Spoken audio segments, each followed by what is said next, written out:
We were offered the opportunity to take part in a project where to become a digital champion.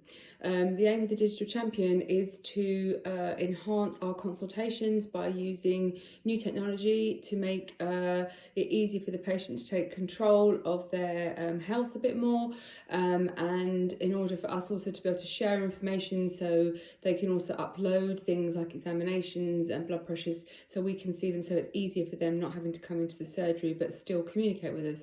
It was a unique opportunity and it's been really exciting and has changed my consultations a lot, and I think enhanced them. So the qualifications needed to do this was really just to attend the 2 sessions, keep a case study log of what we've done, as well as being able to feed into a telephone interview at the end of the time, to be able to share our experiences so they can document it for their own research, and make new plans going forward, learning from our barriers and our successes as well. There was no exam, it was more just putting it into place and proving that we'd done that. So the key responsibilities of this role is to ensure we're using digital technology with patients, ensuring we're introducing it into our consultations, also sharing with colleagues. I think it's really important to share it with colleagues. Often they don't know about certain apps, certain things you can be doing that might help the patient. There are certain things you can do that we haven't got set up in Lewisham yet, but you could have as an app where you can contact the patient, do Skype with them, they can update their information and go straight onto their notes, and all sorts of different things to make life a lot easier for the patient who maybe is housebound, and so they can actually communicate with the surgery and the nurse or the doctor without having to leave their house, and also feel they've got a lifeline and somebody checking in on them, which is really good. There are things set up now, so there's going to be things like Skype consultations, as I say, as well as WhatsApp groups to help patients as well.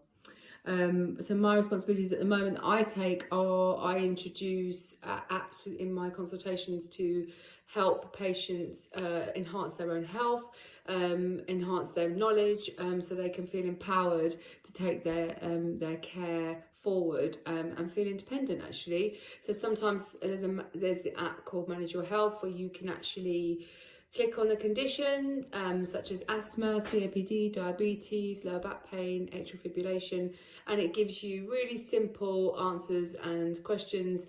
And for asthma and COPD, it explains your medication, it shows you inhaler technique. AF, it goes through the condition and the different medications, lower back pain, exercises and things you can do to improve it. So the patient has all that at their fingertips without having necessarily to come back in. They can tap into that when they forget what we've told them in the consultation and feel they've got that information with them on their phone. I think I am pretty passionate and enthusiastic about different things, about things like this. If I believe in it, which I do, I am a really big, powerful seller, encouraging the patients, not intimidating. I feel like, you know, introduce the patient to the app in a way they can understand it and in a way they don't feel like it's being pushed on them, and then just giving them time to understand and see what it is and to see the benefits. I think it is the way forward. I think we need to start working with the technology so patients don't always have to be dragged in, so patients can feed information back up to us without having to physically walk in the building, so we can actually just work in a more efficient way. It's not just with the patients but also with hospitals, so information coming down the link, having group consultations over the phone, virtual consultations, also with multidisciplinary team consultations that way. I think it's all moving forward, and I think this is all in the benefit of the patient as well as the staff, because everyone gets a better service. There's more time to use, to spend with them, because we're not rushing between meetings, and the patient also has more time and can actually attend their consultations, which I think is sometimes a really big issue for them. What I enjoy most about the role is the light bulb moment when patients actually think, this is brilliant, I get it, I can see how this will help me. God, it just changed my life. I forgot my inhaler technique and I could look it up, or I could add up my carbs and calories on my app, and it just made me feel so much more in control. I understand now what it's all about because I was able just to read it on the train. I didn't have to come into the surgery. I could just do a Skype consultation with the nurse. To me, that's the most enjoyable thing, is that you're helping the patient and empowering them.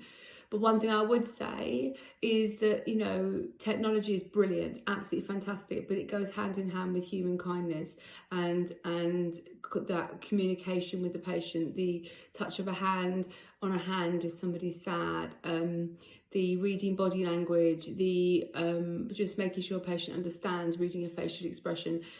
That you can't take away from, but digital technology will certainly and does enhance and make that maybe easier to do and maybe easier to see, because we're more efficient in our consultation. So I think the combination of this and old-fashioned basic care is a brilliant combination moving forward. And I think the digital way is a fantastic way, certainly hand in hand with what we've got now, which is the basic human kindness and caring of patients.